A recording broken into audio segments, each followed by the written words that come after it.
Now, this is the story of the Kenya Super CS Fred Matiangi based on his rise to the public up to now that he is almost back to where he was before he was appointed by the former president Uhuru Kenyatta. Welcome to Cuba News. Don't forget to like and to subscribe. Now, Dr. Fred Matiangi, take note of the doctor, my friend, as this is a professor who secured his degree at Kenyatta University, then his master's and PhD at the University of Nairobi. Now, before the Kenya's fourth administration, few people, including me, knew or ever heard of the name Fred Okengo Matiangi.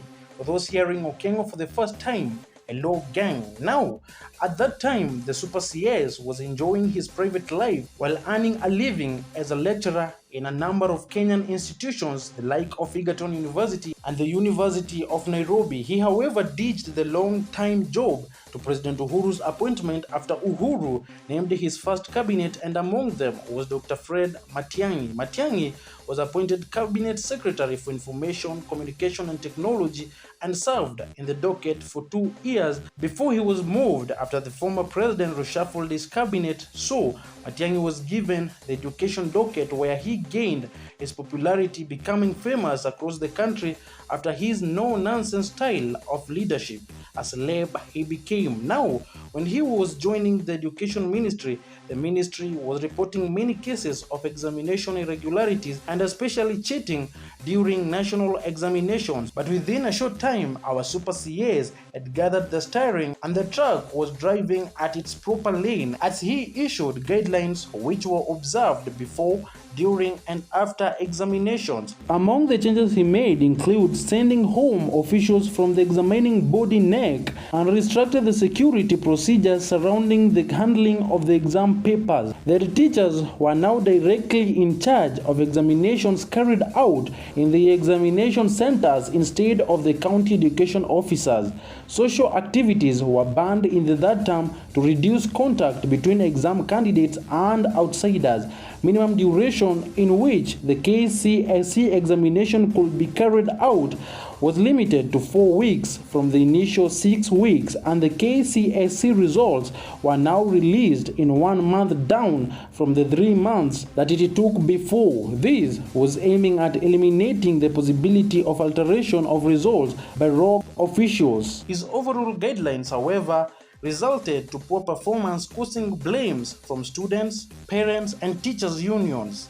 Before he could fully shine with the Education Ministry, he was appointed the acting Interior CS following the demise of the former Interior CS Joseph Olenkaiseri in 2017, and a year later, the president effected a mini shuffle, moving Dr. Fred officially to the Interior CS, where he served for 5 years and 1 month, according to his farewell letter.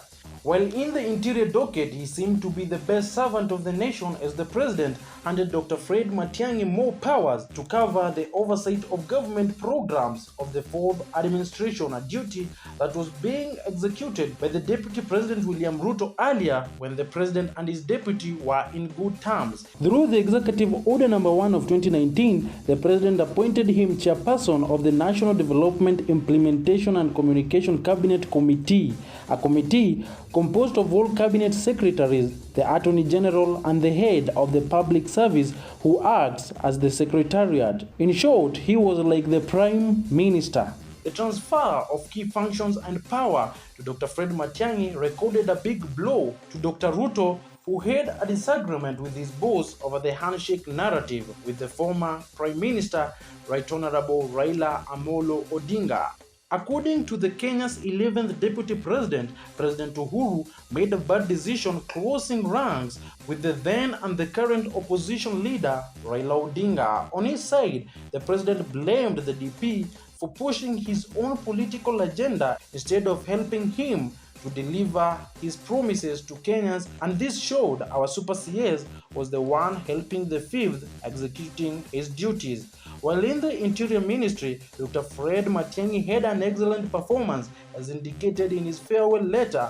He pointed out that he not only honored expectations, but he exceeded them by important and evident milestones, leaving a historic legacy. Among the achievements that he is currently beating his chest for includes the triple threat of female genital mutilation, teenage pregnancies, and sexual violence that plagued Kenyan girls had been turned to an all-time low. He also ensured security across towns, pointing out that the country is safe as even visitors can visit freely and fearlessly move across the country. He also looked back and appreciated the multi-agency approach to security and war agent terrorism, extremism, and organized crime that had borne evident fruits. Among the physical things that CS Matiangi will be remembered for include changing the police uniform to sky blue, a similar change that he performed while in the education docket,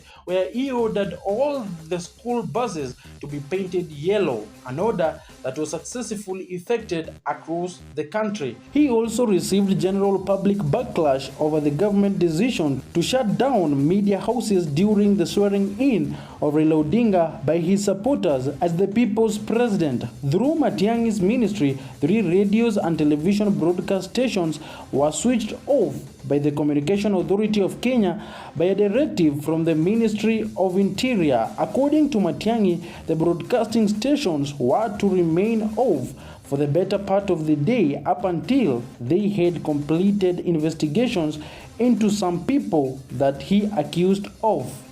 Considering him being the most former president's ally, Dr. Matiangi decided to follow his boss' political interest and openly campaigned for Azimio la Umoja One Kenya coalition presidential candidate Mr. Odinga. While in Kisii, Super CS in a political rally said that they were taking the route that the president directed them to, which was to support Azimio's Raila Odinga as his successor. This was his big fall, as according to the 2010 Constitution, cabinet secretaries were ideally expected to be non-political actors. According to him, either way, he was quoted in his popular farewell letter saying, "In the life of a man, there is nothing nobler than being called to serve your country, and after the whole exciting tour of duty and pleasurable service to our beloved country under the great leadership of His Excellency President Uhuru, he was humbled by the privilege to serve in the cabinet and is retiring a happy man." After risking in the political campaigns for Azimio, things did not go according to plan, as Dr. William Ruto defeated Engineer Raila Odinga at the 9th August polls and scored again, securing a second victory from the Kenya's apex court, the Supreme Court of Kenya, ruling that made him sworn in on the 13th day of September 2022. And from that day, little has since been heard of Dr. Matiangi, as he went on to deactivate his social media accounts shortly after President Ruto was sworn in. Rumors had it that the professor was planning to go overseas for an offered job, but President Ruto, through the head of public service, Joseph Kinyua, issued a confidential letter that directed cabinet secretaries and principal secretaries not to leave the country unless their exit was approved by the 5th President, Ruto. This is the rise and fall of Super CS Dr. Fred Okengo Matiangi. Thanks for watching to the end. Kindly like and subscribe. Thank you.